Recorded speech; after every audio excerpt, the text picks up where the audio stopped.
শিক্ষার্থীদের চলমান আন্দোলন কোটা ব্যবস্থা বাতিলের আন্দোলন নয়, বাস্তবতার সাথে সমন্বয় করে যৌক্তিক সংস্কারের আন্দোলন।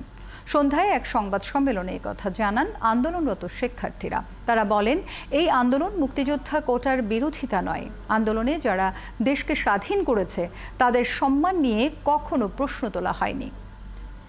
এ সময় বুধবার সকাল 10টা থেকে সন্ধ্যা পর্যন্ত বাংলা ব্লকেজ কর্মসূচি ঘোষণা করা হয়।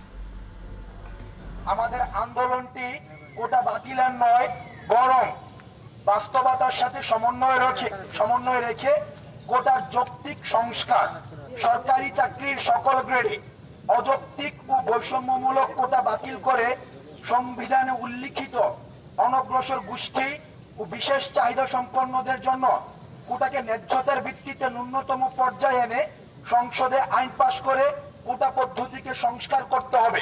এখন জন্ম সনদ দিয়ে খোলো বিকাশ স্টুডেন্ট অ্যাকাউন্ট। নিজের বিকাশ নিজে কর।